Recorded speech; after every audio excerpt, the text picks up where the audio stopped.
अखिलेश यादव जिंदाबाद, जिंदाबाद जिंदाबाद, समाजवादी पार्टी जिंदाबाद, जिंदाबाद जिंदाबाद, अखिलेश यादव जिंदाबाद, जिंदाबाद जिंदाबाद, अखिलेश यादव जिंदाबाद, जिंदाबाद जिंदाबाद, समाजवादी पार्टी अखिलेश यादव, जिंदाबाद जिंदाबाद, अखिलेश यादव जिंदाबाद, जिंदाबाद जिंदाबाद, अखिलेश यादव जिंदाबाद, जिंदाबाद, अखिलेश यादव जिंदाबाद, जिंदाबाद जिंदाबाद, नेताजी अमर रहे, नेताजी अमर रहे, बाबा साहब अमर रहे, फूलन देवी अमर रहे, अखिलेश यादव जिंदाबाद, अखिलेश यादव जिंदाबाद, समाजवादी पार्टी जिंदाबाद, जिंदाबाद जिंदाबाद, अखिलेश यादव जिंदाबाद, अखिलेश यादव जिंदाबाद, जिंदाबाद जिंदाबाद, समाजवादी पार्टी जिंदाबाद, जिंदाबाद जिंदाबाद, अखिलेश यादव जिंदाबाद, जिंदाबाद जिंदाबाद। हम लोगों के बीच में करोड़ों करोड़ों दिलों की धड़कन, नौजवानों की आवाज, देश की आवाज, समाजवादी पार्टी के राष्ट्रीय अध्यक्ष, हम लोगों के नेता आदरणीय अखिलेश यादव जी का आगमन हो चुका है। ये जो जनसैलाब पिछले 2-3 घंटों से लगातार अपने महबूब नेता का इंतजार कर रहा था, अब वो इंतजार की घड़ी खत्म हुई। अब हम लोगों के बीच में ओम प्रकाश यादव जी हैं, ये गायक कलाकार हैं और ये अपने गीत के माध्यम से माननीय राष्ट्रीय अध्यक्ष जी का स्वागत करना चाहते हैं। मैं चाहता हूं कि बहुत कम शब्द में आप अपना गीत की प्रस्तुत करें। हेलो हेलो, एकदम शांत बना लीजिए आप लोग। जो जहां है पूर्वांचल के कोने कोने से हम समझ रहे हैं आप लोगों का ये उत्साह और ये जज्बा हम समझ रहे हैं। एक बात आप लोग ध्यान से सुन लीजिए, यहाँ जितने लोग आए हैं हम लोग सच्चे समाजवादी पार्टी के सिपाही हैं और सच्चे समाजवादी पार्टी के सिपाही अनुशासन में रहते हैं। आज आप लोगों के बीच में आप लोगों के तरफ से, मंच के तरफ से स्वागत गीत गा रहे हैं।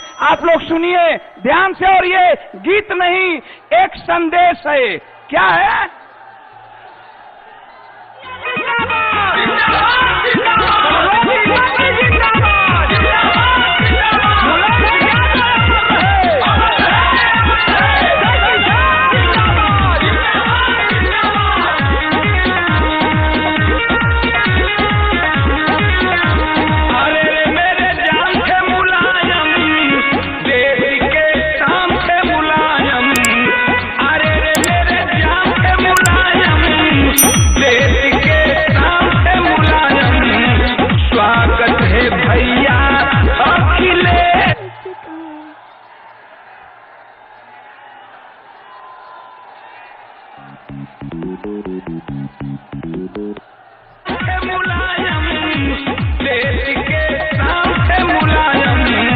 स्वागत है भैया अखिलेश का, स्वागत है भैया अखिलेश का।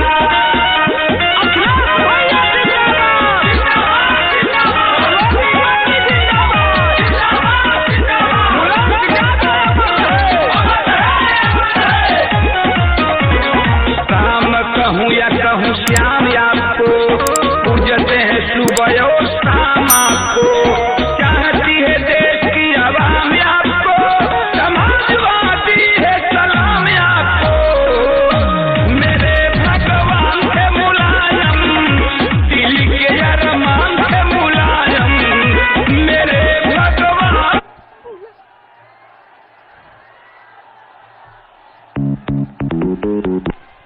पूरा गनवा हो जाए। अब मैं आपके बीच में यहाँ के प्रत्याशी आदरणीय रमेश बिन जी का आह्वान करता हुआ आए और अपने बातों को रखें। आदरणीय रमेश बिन जी।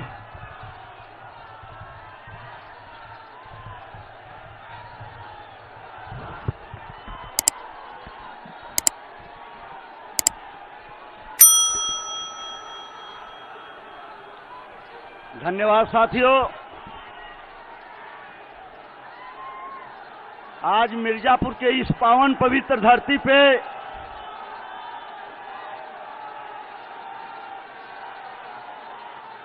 हमारे राष्ट्रीय अध्यक्ष, पूर्व मुख्यमंत्री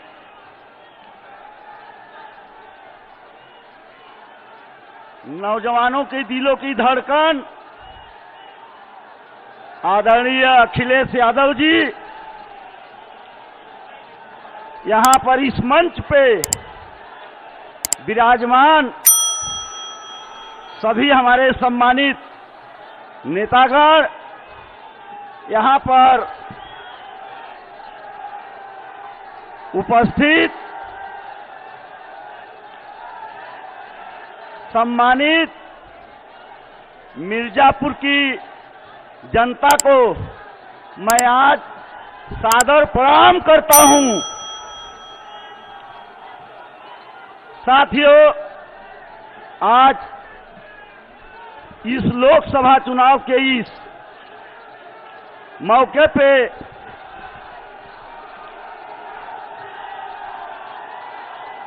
साथियों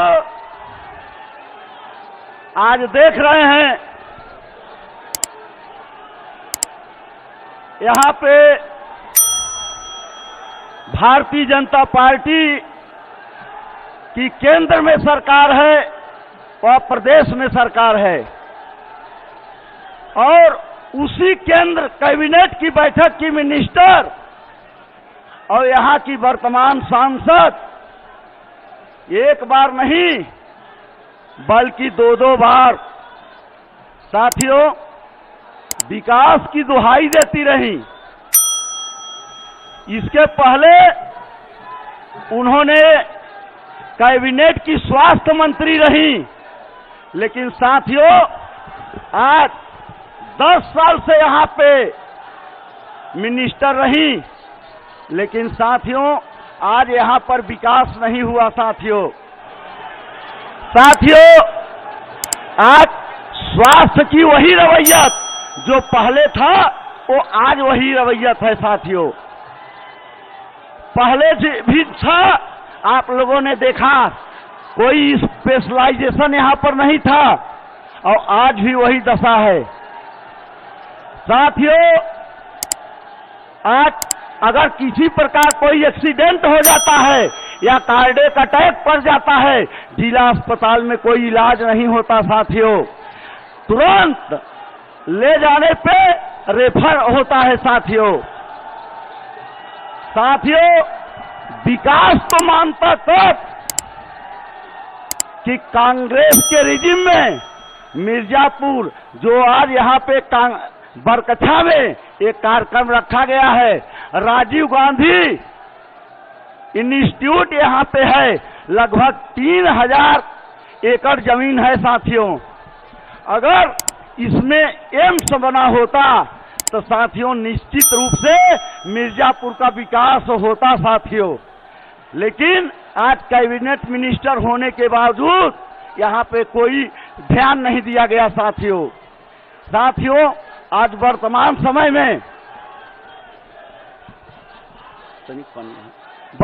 समय में आप देख रहे हैं ये भारी उद्योग मिनिस्टर हैं।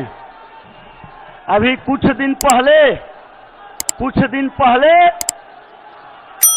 यहाँ पे एक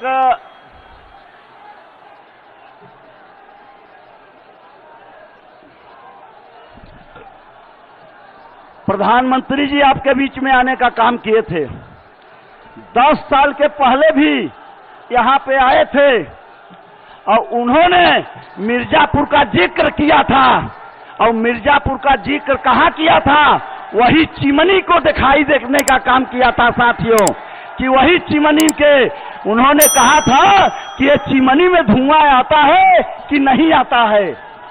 जब जनता कहा नहीं आता है तो कहे 15 दिन के बाद यहाँ धुआं आने लगेगा। साथियों लेकिन साथियों आज तक 10 साल हो गया और आज यहाँ की मिनिस्टर भारी उद्योग मिनिस्टर हैं, न तो उस चिमनी में धुआं आया और न तो मिर्जापुर में कोई कल कारखाना लगा।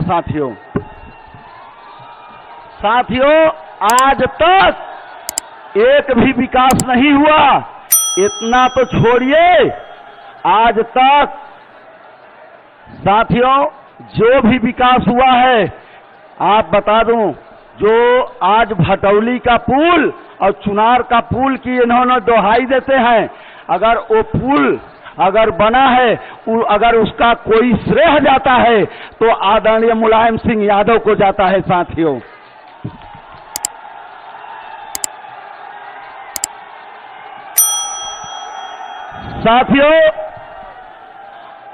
जब जब चुनाव आता है तब तब केवल घोषणा होता है। घोषणा क्या होता है? कांग्रेस के रिजिम में एक गंगा का पुल बना हुआ है और जब मन होता है तब उस पे ब्रेक लग जाता है, और ब्रेक लगता है तो होता क्या है? मिर्जापुर के जो पूरे ट्रक के व्यवसायी हैं यहां से घूम के वहां जाते हैं, और उसके एवज में मिलता क्या है? साथियों ये ऐसा होता क्यों है कि एक नहीं दो दो टोल प्लाजा से होके जाता है, और एक एक दिन जो यहाँ पे लोगों ने चारागाह समझ के रखा है, आते हैं और ये चढ़ के चल जाते हैं। कहने का मतलब एक एक दिन में 15-15, 20-20 लाख रुपया लेकर के ये ट्रक यहाँ से घुमा के वहां भेजने का काम करते हैं। साथियों मैं आपको वादा और विश्वास दिलाता हूं, आपका स्नेह प्यार रहा तो पूरे मिर्जापुर में चाहे कोई भी टोल प्लाजा हो, यूपी 63 वाले गाड़ी को टैक्स फ्री होगा।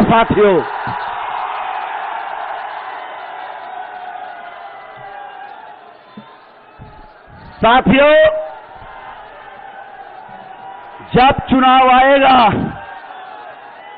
तब रामपुर पुल का दोहाई देंगे। साथियों मैं आपको वादा और विश्वास दिलाता हूं,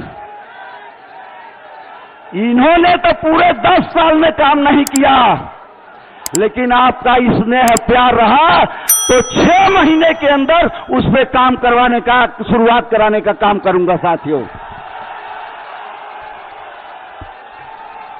और जनपद मिर्जापुर में एक गंगा पुल नहीं बल्कि 2-2 गंगा पुल दिलाने का काम करेंगे। साथियों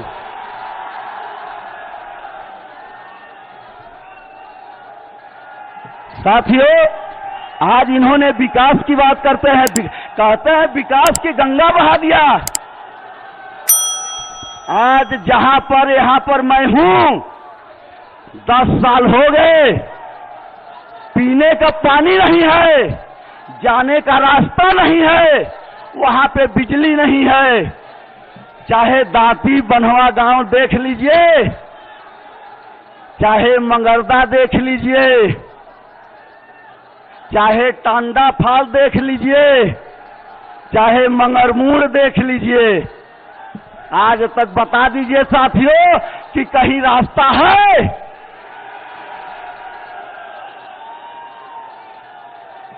साथियों इसको तो छोड़िए, अभी हलिया की बात करता हूं।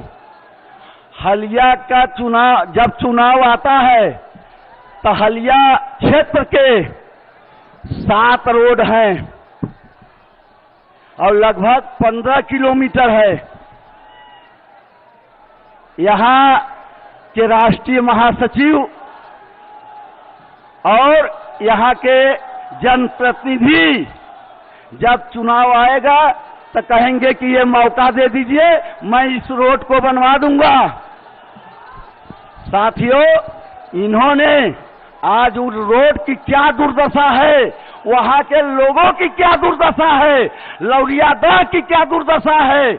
वहां पे न तो पीने का पानी है, न तो जाने का रास्ता है, न कोई स्वास्थ्य केंद्र है साथियों। वहां के लोग कैसे जिंदगी जीते हैं साथियों। और उल्टा कहते क्या है कि मिर्जापुर तो मैंने वीआईपी बनवा दिया, यहाँ पे तो प्रधानमंत्री आते हैं, यहाँ तो रूस के राष्ट्रपति आते हैं। साथियों वहां पे लोग साथियों अगर बीमार हो जाते हैं तो रास्ते में ही दम तोड़ देते हैं साथियों। अगर डिलीवरी रहती है, एक नहीं कई बार वहां घटना घट चुकी है साथियों।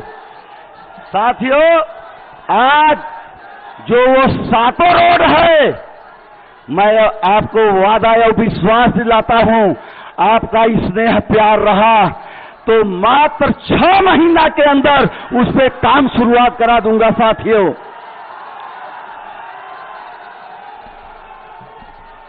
साथियों आज आप लोगों ने देखा ड्रामलगंज, लौरियादह को देखा, वहां पे पीने का पानी नहीं और जाने का कोई रास्ता नहीं। और जब यहाँ की एक ईमानदार जिला अधिकारी उस पे काम अगर किया साथियों, ईमानदारी से अगर उसने काम किया, अगर उन्होंने अपना नेम प्लेट लगवा दिया तो यही तो बड़ा भारी काल हो गया साथियों कि उसका श्रेय इन तो अच्छे अधिकारी को कैसे मिलेगा। साथियों आनन फानन में उस अधिकारी का तबादला कर दिया जाता है साथियों। मैं आपको बता दूं, मिर्जापुर में विंध्याचल कॉरिडोर बना हुआ है, विंध्याचल कॉरिडोर बना हुआ है। आप लोगों ने देखा है जो लोगों के साथ नाइंसाफी हुई है, जिन्हों प्रताड़ित किया गया है, निश्चित रूप से उन लोगों का समय आने पर मैं न्याय दिलाने का काम करूंगा साथियों।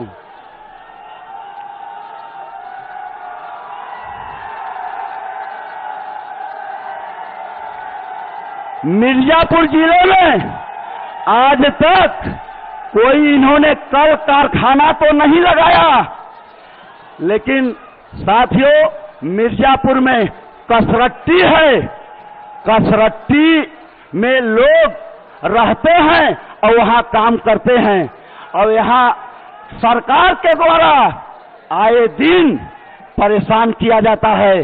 साथियों मौका मिला तो उस कसरट्टी को इंडस्ट्रियल घोषित करा करके मुरादाबाद के तर्ज पे उसी जगह स्टैंडर्ड का आदेश दिलाने का काम करूंगा साथियों। आज इस मौके पे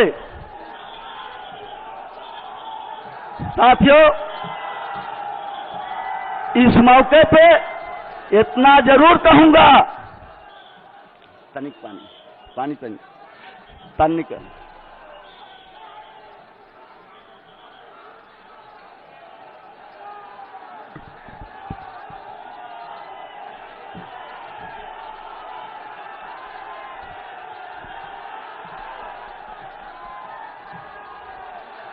साथियों मिर्जापुर जिले में साथियों आज देख रहे हैं, आज जिस ढंग से हत्या हो रही है और कार्यकर्ताओं को बैठाने का काम कर रहे हैं, मैं आपको आश्वस्त करना चाहता हूं, अगर मेरी बात डीएम के कान तक जाती हो तो उनको बोल दीजिएगा कि 4 तारीख को अगर किसी प्रकार का सीसी कैमरा और लाइट में अगर कहीं कमी हुई तो सोच लीजिए इसका खामियाजा बहुत बुरा होगा साथियों।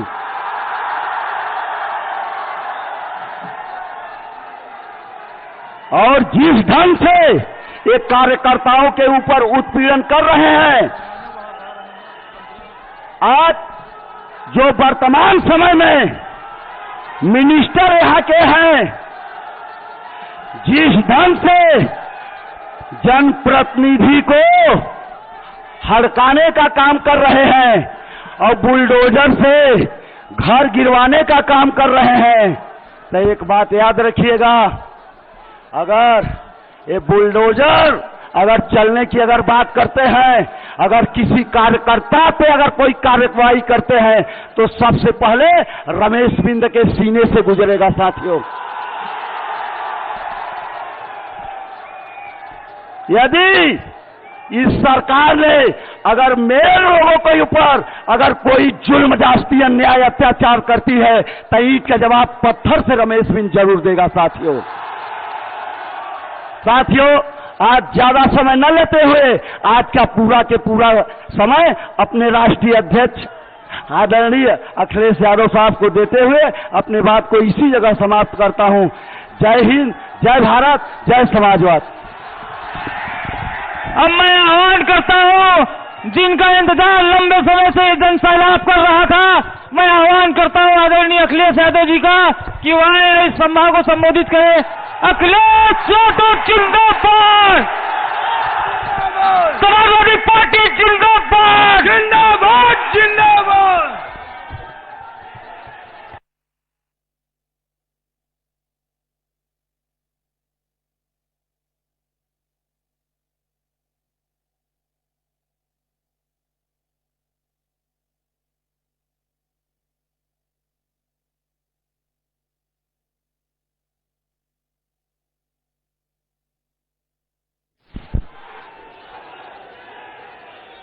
हमारे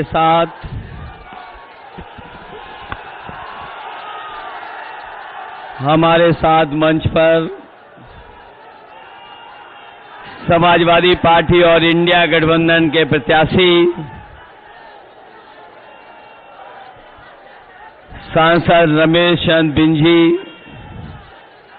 पार्टी के हमारे जिलाध्यक्ष देवी प्रसाद चौधरी जी और बगल की लोकसभा से चुनाव लड़ रहे इंडिया गठबंधन के प्रत्याशी ललितेश पति त्रिपाठी जी, मंच पर उपस्थित हमारी पार्टी के बड़ी संख्या में नेता, क्योंकि सभी नेताओं का नाम लेना एक बड़ी सूची है, इसलिए मैं देख रहा हूं जहां हमारी पार्टी के जिलाध्यक्ष हैं मनोज पारस जी हैं, लालजी वर्मा जी हैं, योगेश प्रताप जी हैं, शिवशंकर जी हैं, कैलाश चौरसिया जी हैं, परवेश खां साहब और बड़ी संख्या में इंडिया गठबंधन के, समाजवादी पार्टी के नेता, कांग्रेस पार्टी के नेता, आप पार्टी के और इन सभी दलों के सभी पदाधिकारी और इस चुनावी जनसभा में उपस्थित बड़ी संख्या में हमारे सभी आदरणीय बुजुर्ग, किसान भाई, माताएं, बहनें, बड़ी संख्या में नौजवान साथी, अन्य पत्रकार बंधुओं, मैं सबसे पहले यहां पर चुनावी जनसभा में उपस्थित आप सबका बहुत बहुत धन्यवाद और आभार प्रकट करना चाहता हूं। मैं देख रहा हूं कि जहां हमारा बहुत विशाल पंडाल लगा है, वो पूरा पीछे तक हमें भरा दिखाई दे रहा है। जहां पीछे तक पंडाल भरा है, सड़क पर भी लोग दिखाई दे रहे हैं। सड़क के ऊपर जो दूसरा फ्लाईओवर हमें दिखाई दे रहा है, वहां भी समाजवादी पार्टी का लहराता हुआ झंडा दिखाई दे रहा है मुझे। पंडाल के बगल में छोटा पंडाल दोनों तरफ है, वो भरा है, और पंडाल के बाहर भी चारों तरफ जहां जहां मैं देख सकता हूं, और दूर हेलीकॉप्टर तक और जिन नौजवानों के हाथों में थोड़ी बहुत ताकत थी, बच बचा करके पंडाल के ऊपर भी पहुंच गए हैं। ये जो जोश और उत्साह दिखाई दे रहा है, ये जो उत्साह दिखाई दे रहा है, इस बार मुझे पूरा भरोसा है कि मिर्जापुर लोकसभा से रमेश बिन जी जीत करके चुनाव जा रहे हैं। और जैसे ही हम लोग यहां पहुंचे हैं, मौसम भी बदल गया है। ये केवल मौसम बदलने के या मौसम ही नहीं बदला है, इस बार राजनीतिक मौसम भी बदलने जा रहा है। ये केवल मौसम नहीं बदला है, इस बार राजनीतिक मौसम भी बदलने जा रहा है। और जो लोग कहते थे 400 पार 400 पार, बताओ अब उदास हो गए वो लोग क्या नहीं उदास हो गए हैं? जो 400 पार बोलने वाले 400 हारने जा रहे हैं,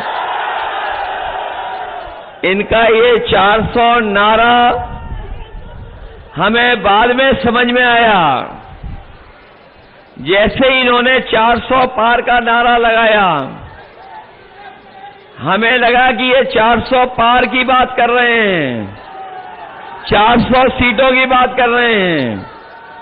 लेकिन जब सही तरीके से समझा नारा को, तो ये 400 पार का मतलब हुआ जिस तरीके से हम और आप कहते हैं उस पार, सड़क के पार, दीवार के पार, तो 400 पार। बताओ कितनी सीटें बचती हैं? 543 में कितनी बची? 400 पार 143। इस बार देख लेना, 140 करोड़ की जनता इन्हें 140 सीटों के लिए भी तरसा देगी। और हम लोग तो पहले चरण से चुनाव देख रहे हैं। जो पश्चिम से हवा चली थी, जो हवा पश्चिम से चली थी, उसी ने माहौल बना दिया। और माहौल ऐसा बना है कि जनता का गुस्सा 7वें चरण में 7वें आसमान में पहुंच गया है। इन्होंने तो रिकॉर्ड बनाया है नौकरी छीनने का। ये बात हमारे साथी मानते हो कि नहीं मानते हो? इन बीजेपी वालों ने पिछले 10 साल में रिकॉर्ड बनाया है नौकरी छीनने का। लेकिन समाजवादी पार्टी और इंडिया गठबंधन इस बार नौकरी देने का रिकॉर्ड बनाने जा रही है, नौकरी देने का। हमने आपने इन लोगों की बहुत बातें सुनी हैं। और ये जो दिल्ली वाले मनमर्जी वाले हैं, ये जो दिल्ली वाले मनमर्जी वाले, जो अभी कुछ दिन पहले मनमर्जी वाली बातें करके गए होंगे, वो बहुत सुनाते रहे मन की बात। न जाने कितनी बार सुनाई है मन की बात, लेकिन अब उनकी मन की बात कोई नहीं सुनना चाहता है। कोई मन की बात नहीं, अब होगी काम की बात और संविधान की बात, तभी देश हमारा खुशहाली के रास्ते पर जाएगा। बताओ 10 साल में, ये जो दिल्ली वालों के 10 साल में, भारतीय जनता पार्टी के 10 साल में, हर बात इनकी झूठी निकली कि नहीं निकली? न केवल इनकी बातें झूठी नहीं, बल्कि इन्होंने हर वादा झूठा किया। हमारे किसान भाई होंगे, वो जानते होंगे कि इन्होंने वादा किया था कि किसानों की आय दोगुनी हो जाएगी। लेकिन आज जब किसान देखता है तो उसकी फसल दोगुनी नहीं हुई, और जो उसको कीमत मिल जानी चाहिए थी फसलों की, वो भी फसलों की कीमत नहीं मिली। और जिस तरह महंगाई बढ़ी है, लागत बढ़ी है, तो हमारा किसान भी संकट में चला गया, दुखी हो गया और उसके साथ धोखा हुआ। और एक समय ऐसा भी आपने देखा जिस समय बीजेपी के लोगों ने फैसला लिया कि इस देश के बड़े बड़े उद्योगपतियों का कर्ज माफ होगा। इन्होंने कर्ज माफ किया और जो हिसाब किताब लगाया है कर्ज माफी का, हमारे तमाम जागरूक लोग जानते होंगे कि पिछले 10 साल में भारतीय जनता पार्टी ने बड़े बड़े उद्योगपतियों का, बड़े बड़े कारोबारियों का, अपने मित्र मंडली का लगभग 25 लाख करोड़ रुपया माफ कर दिया बैंकों का।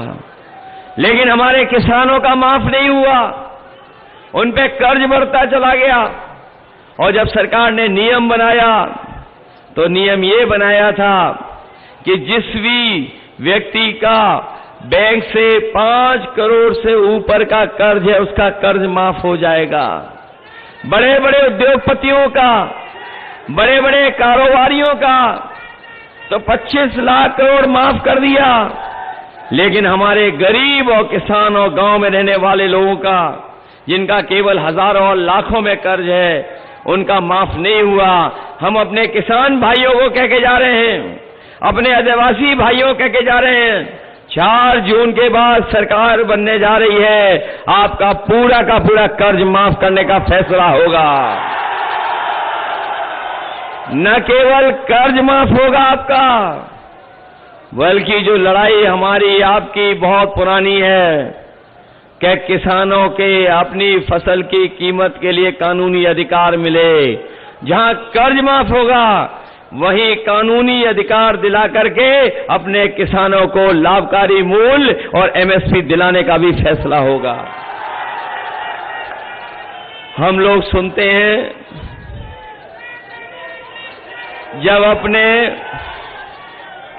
जब हम लोग अपने पड़ोसी लोकसभा के प्रधान सांसद जी का भाषण सुनते हैं, हमने भी सुना होगा, कई बार सुना होगा। वो जब अपना भाषण शुरू करते हैं तो वो कहते हैं भारत माता की जय, भारत माता की जय, भारत माता की जय।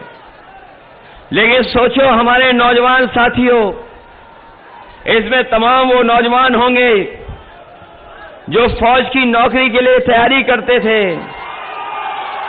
जो अपने खेतों पे दौड़ करके सुबह उठ करके अपना पसीना बहा करके इसलिए मेहनत करते थे, तैयारी करते थे कि एक दिन उन्हें मौका मिल जाएगा और फौज की वो पक्की वर्दी और पक्की नौकरी पा करके वो देश की सीमा की रक्षा करेंगे।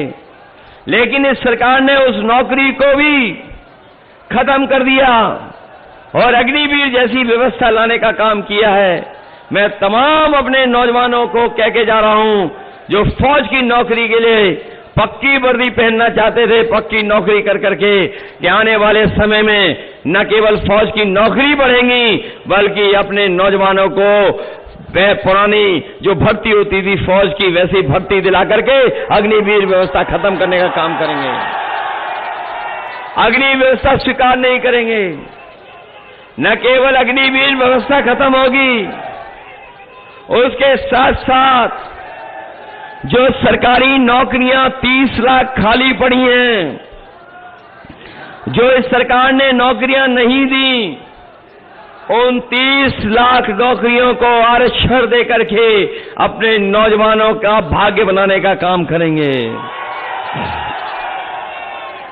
हमारे नौजवान जानते होंगे इस सरकार में जो भी नौकरी निकली सबके पेपर लीक हो गए। बताओ पेपर लीक हुए कि नहीं हुए? और आप जानते होंगे कोई एक पेपर लीक नहीं हुआ है। इस सरकार ने जितनी परीक्षा कराई सब में पेपर लीक हो गए।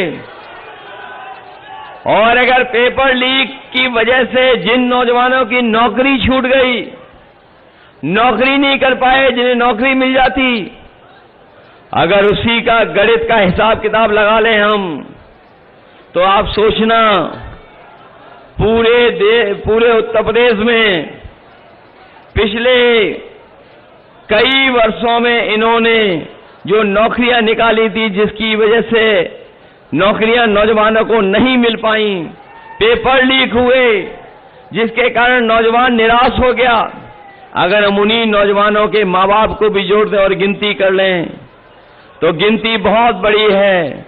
अगर एक नौजवान और उसके माँ बाप को जोड़ दें, इस तरीके से 60 लाख बच्चों का इस सरकार ने पेपर लीक के कारण भविष्य अंधकार में डाला है। अगर हम उन्हीं 3 सदस्यों का 60 लाख से गुणा कर देंगे तो पूरे उत्तर प्रदेश में 1,80,00,000 लोग ऐसे हैं जो पेपर लीक की वजह से इस सरकार से नाराज हैं। और अगर 1,80,00,000 उनका अगर हम भाग दे देंगे 80 लोकसभा से, तो हर लोकसभा से 2,25,000 लोगों का इनका वोट कम हो गया। बताओ भरपाई कैसे करेगी सरकार? हर लोकसभा में 2,25,000 केवल पेपर लीक के कारण। और ये पेपर लीक हुए नहीं हैं। मैं अपने नौजवानों से कहना चाहता हूं, ये आपको नौकरी नहीं देना चाहते थे, इसलिए सरकार ने जानबूझ करके पेपर लीक कराए हैं। वैसे तो ये हमेशा बुलडोजर तैयार रखते थे, इनका बुलडोजर हमेशा तैयार रहता है। लेकिन बताओ साथियों, एक भी पेपर लीक करने वाले पर इनका बुलडोजर चला हो तो बता दो हमें। कहीं बुलडोजर नहीं चला। और न केवल इन्होंने नौकरियों में धोखा दिया, बल्कि हमारे साथी जानते होंगे, इन्होंने सरकार में बैठ करके खाद की बोरी से भी चोरी कर ली। पहले 5 किलो खाद की चोरी की, फिर 5 किलो चोरी कर ली। बताओ हमारे किसान भाइयों, खाद की बोरी से चोरी हुई है कि नहीं हुई है?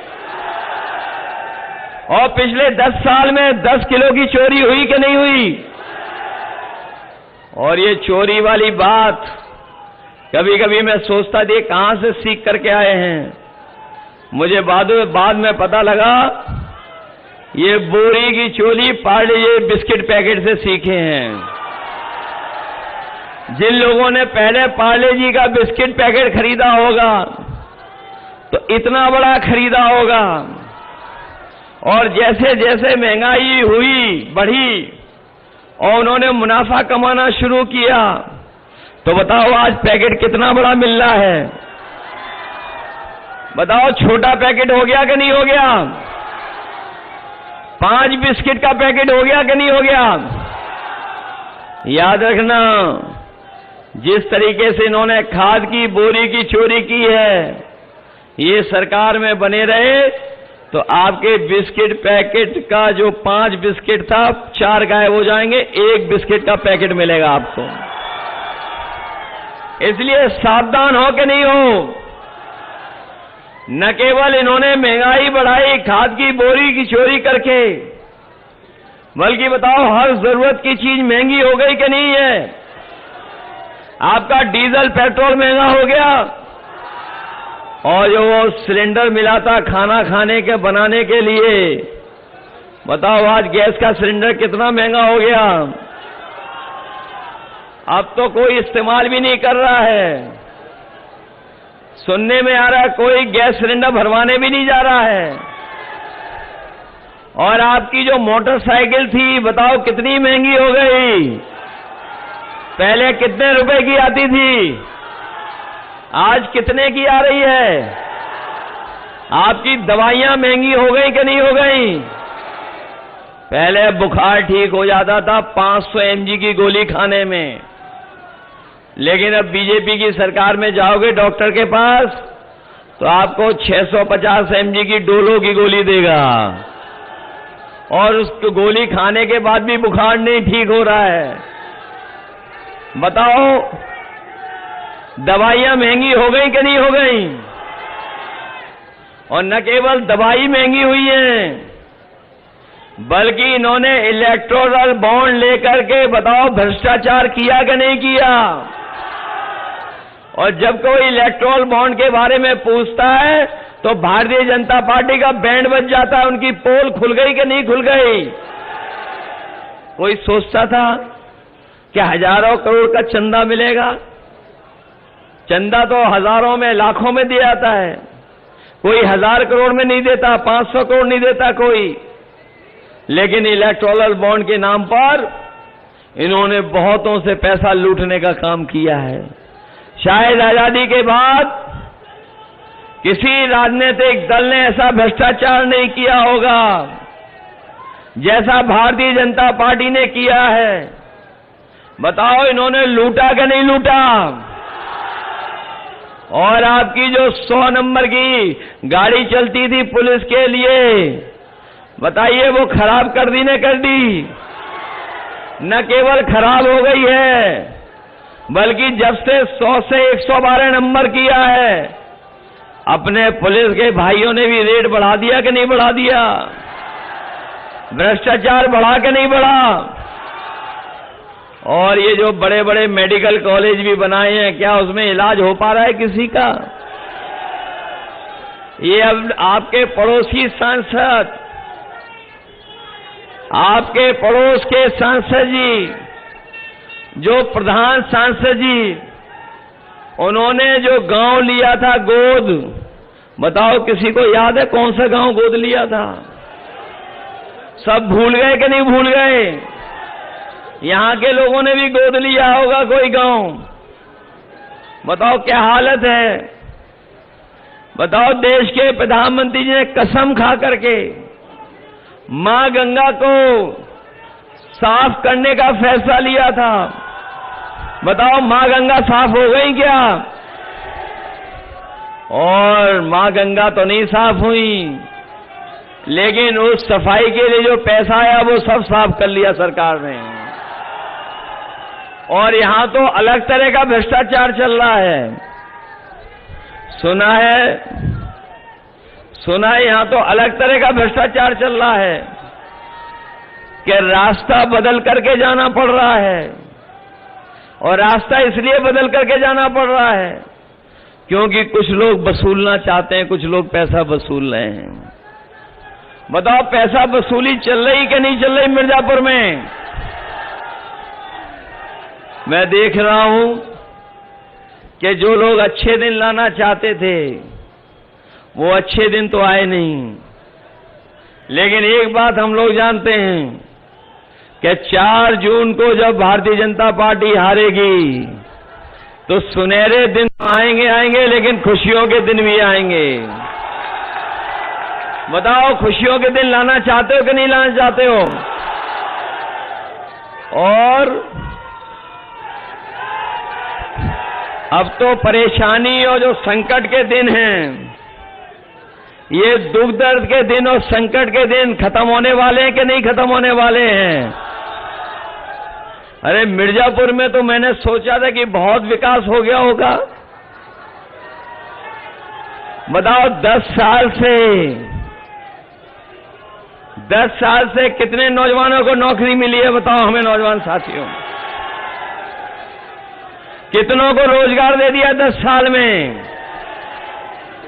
और जो लोग कहते थे कि हम निवेश लाएंगे, बताओ मिर्जापुर में कहीं कोई बड़ा कारखाना लग गया हो तो बता दो। और जो कभी प्रधानमंत्री ने चिमनी देखी थी, क्या वहां से धुआं निकलने लगा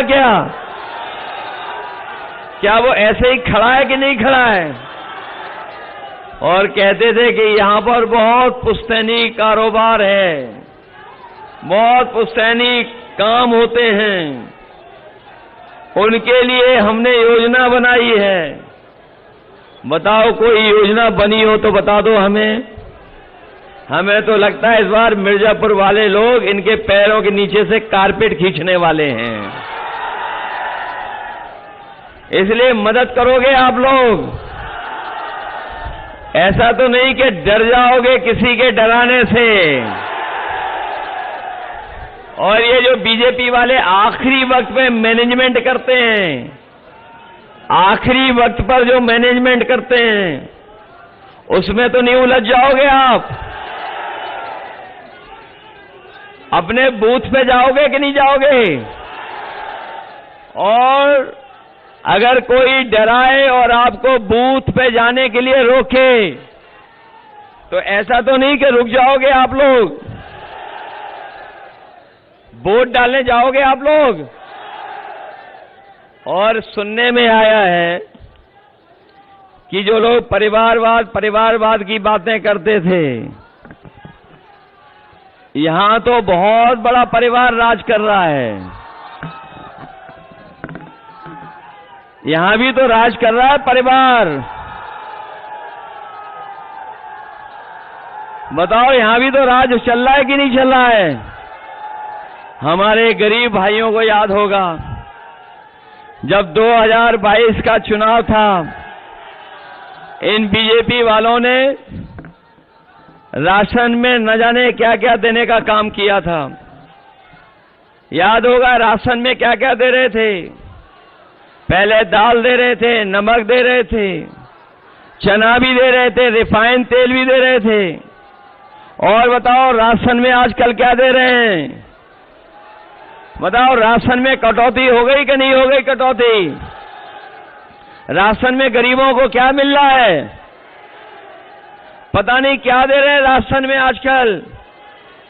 इसलिए अपने गरीब भाई बहनों को हम कह के जा रहे हैं, आदिवासी भाई बहनों को कह रहे हैं, माताओं बहनों को कह के जा रहे हैं कि समाजवादी पार्टी और इंडिया गठबंधन ने तय किया है कि आने वाले समय में जब सरकार बनेगी तो न केवल राशन की गुणवत्ता बढ़ाएंगे, हमारे गरीबों के परिवार को पूरा भरपेट भोजन मिल जाए उसके लिए मात्रा भी बढ़ाएंगे।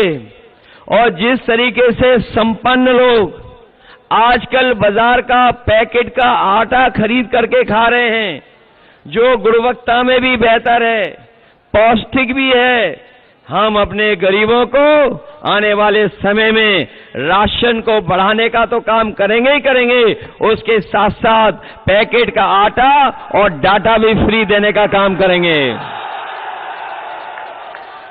राशन की मात्रा इसलिए बढ़ाएंगे, 10 किलो इसलिए देंगे जिससे कि हमारे गरीबों का, सभी लोगों का भरपेट खाना हो जाए, भोजन हो जाए। और जो पैकेट का आटा है वो पौष्टिक देंगे जिससे कि स्वास्थ्य बेहतर हो। और डाटा इसलिए क्योंकि बिना डाटा के आजकल कुछ चल नहीं रहा है। ये हमारे नौजवान जानते हैं कि अगर इनके पास डाटा होगा तो ऑनलाइन पढ़ाई भी कर लेंगे, डाटा होगा तो अपनी नौकरी भी ढूंढ लेंगे, डाटा होगा तो अपना फॉर्म भी भर लेंगे। ऐसा इंतजाम आने वाले समय में अगर कोई करने जा रहा है तो समाजवादी पार्टी और इंडिया गठबंधन करने का जा रहा है। जहां मैंने कहा कि 30 लाख सरकारी नौकरियां मिलेंगी आरक्षण के साथ साथ, वहीं हमारे शिक्षक 69,000 और लोग लगातार लड़ाई लड़ रहे हैं कि उनके साथ जो आरक्षण में भेदभाव हुआ है वो खत्म हो। हम उनको भरोसा दिलाते हैं। वहीं हम अपने शिक्षा मित्रों को भरोसा दिलाते हैं कि कभी शिक्षा मित्रों को सम्मान का जीवन और सम्मान का वेतन अगर किसी ने दिया था तो समाजवादी पार्टी ने आने वाले समय में अगर हमें सम्मान का उनको वेतन देना पड़ेगा तो अपने शिक्षा मित्रों को देने का काम करेंगे। साथ ही साथ जो आशा कार्यकर्ता हैं, जो आंगनवाड़ी हैं, उनकी बहुत पुरानी मांग रही है कि उनका मानदेय बढ़ाया जाए। हम उनको भी भरोसा दिलाते हैं कि इंडिया गठबंधन ने तय किया है कि उनका मानदेय भी दोगुना कर करके उनको भी सम्मान का जीवन जीने का मौका दिया जाएगा।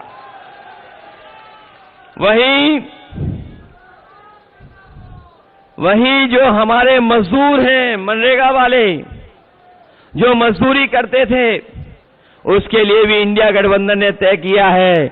अभी तो उन्हें 200 रुपए की मजदूरी मिल रही है, लेकिन जो महंगाई बढ़ी है, जो आर्थिक रूप से उनके ऊपर संकट परिवार के ऊपर आता है, हम उन्हें भरोसा दिलाते हैं 200 की जगह 450 उन्हें भी प्रतिदिन देने का काम होगा।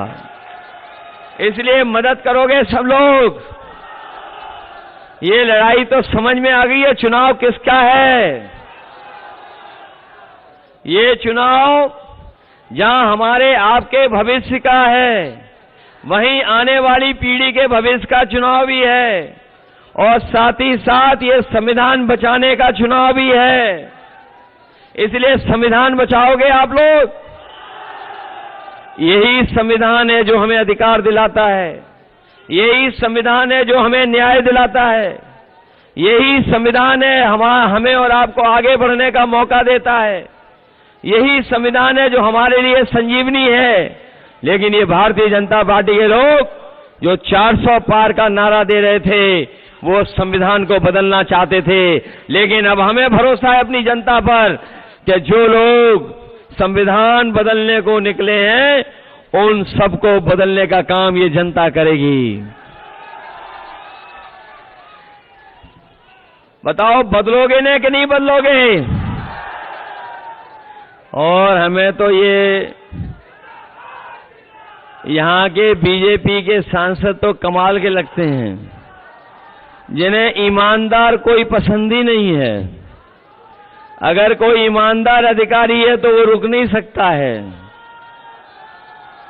पता नहीं क्यों ईमानदार लोग नहीं पसंद हैं, लेकिन इस सरकार के लोगों को तमाम वो लोग पसंद हैं जो मिर्जापुर और सोनभद्र को खोद खोद करके लेकर के चले जा रहे हैं।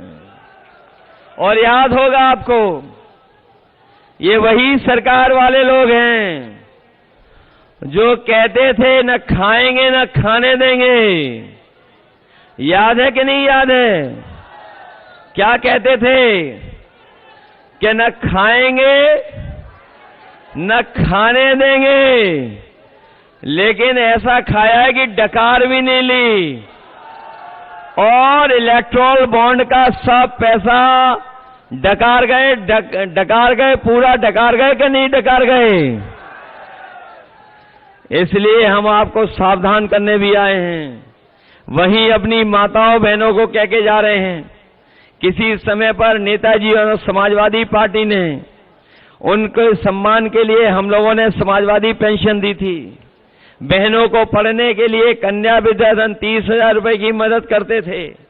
लेकिन इस बार तो इंडिया गठबंधन ने तय कर लिया है कि आने वाले समय में गरीब परिवार की माताओं बहनों को 1 लाख रुपए उनके अकाउंट में पहुंचाने का काम होगा। 1 लाख रुपए उनके अकाउंट में पहुंचेगा। और कैसे पहुंचेगा वो तो सब जान गए हैं। कैसे पहुंचेगा पैसा उनके अकाउंट में? खटाखट। और ये बेईमान कैसे डकार गए? डकाडक। बताओ, बिना डकार के डकार गए कि नहीं डकार गए? इसलिए आप सबसे मैं निवेदन करने आया हूं कि हमें और आपको बहुत शानदार प्रत्याशी मिले हैं। बताओ, मजबूत प्रत्याशी है कि नहीं है? बताओ, समीकरण फिट है कि नहीं फिट है? और एक बात तो जानते होंगे कि बीजेपी वाले, बताओ, आरक्षण को खत्म कर रहे हैं कि नहीं कर रहे हैं? बताओ, संविधान पे इनकी नजर है कि नहीं है? न केवल संविधान के पीछे पड़े हैं, बल्कि इन्होंने वैक्सीन लगवा करके हमारी आपकी जान के पीछे पड़ गए थे कि नहीं पड़ गए? और अब क्या कह रहे हैं कि जो वैक्सीन लग गई है वो वापस ले लेंगे। बताओ हमें कि जो शरीर में वैक्सीन चलेगी वो वापस कैसे लेंगे? इसलिए सावधान हो कि नहीं सावधान हो? बताओ, आरक्षण बचाओगे आप? लोकतंत्र बचाओगे? संविधान बचाओगे? ये तभी बचेगा जब भारतीय जनता पार्टी को आप हराने का काम करोगे। हराओ इनको। आप हरा दोगे कि नहीं हराओगे? बताओ, सफाया करोगे बीजेपी का? नहीं। और मैं दिल्ली से एक गाना लेके आया हूं, हमारे चांद हैं। हालांकि उम्र उनकी बहुत है, लेकिन कद कम है, उनका छोटा कद है। लेकिन उससे पहले मैं आपसे जानना चाहता हूं, ये बताओ, आपको कोई डराए धमकाए तो डरोगे तो नहीं? और अगर कोई फोन करके धमकी दे तो घबरा तो नहीं जाओगे? जो धमकी दे रहे उन्हें कह दो कि एक बोट से दो सरकार जा रही है, दिल्ली वाली और लखनऊ वाली भी। अगर दिल्ली नहीं बचेगी तो लखनऊ कैसे बचेगी? बताओ, इनका आत्मविश्वास डगमगाने लगा कि नहीं डगमगाने लगा? और ऐसे डगमगा रहे हैं कि अब इनकी भाषा भी बदल गई है। बताओ, इनकी जबान लड़खड़ाने लगी कि नहीं लड़खड़ाने लगी? और क्या क्या बोलने लगे हार के वजह से? सब कुछ बोल रहे हैं कि नहीं बोल रहे हैं? इसलिए इनसे सावधान रहिए। और ये दिल्ली से गाना आया है, ऐसे सांसद जिन्होंने कोई काम नहीं किया है, ऐसे सांसद जिन्होंने वादा करके जनता को धोखा दिया है, उनके लिए हमारे पास चांद मियां लाए मिर्जापुर के सांसद के लिए गाना लेकर के आए हैं।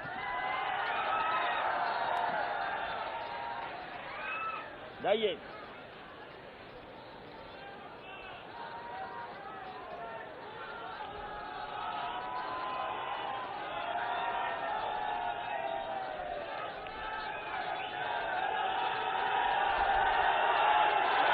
हाजिर हो सांसद जी, हाजिर हो सांसद जी, हाजिर हो। किसान को भूले वोट को लेकर आए दुगनी का हाँ जुमला देकर, छुट्टा पशुओं ने किया नाक में दम, करी यूरिया बोली से कम। मजदूर की तुमने मजदूरी मारी, डरी सहन सी हर लड़की नारी।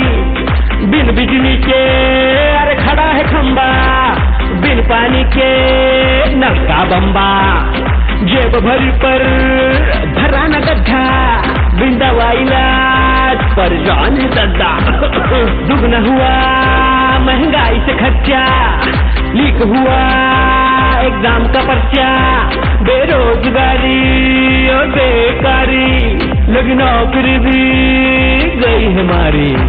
है भ्रष्टाचार का बोलबाला, कारोबार पे लग गया ताला।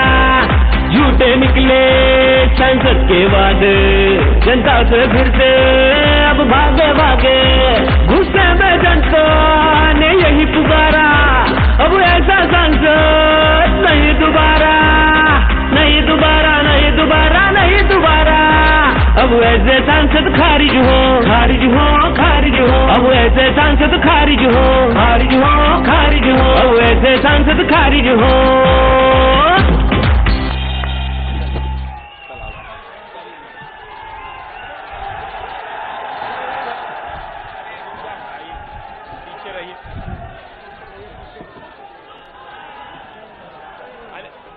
अरे उधर से क्यों जा रहे हैं? रुक जाइए, समय होता है भैया, पीछे आओ यार, वहाँ का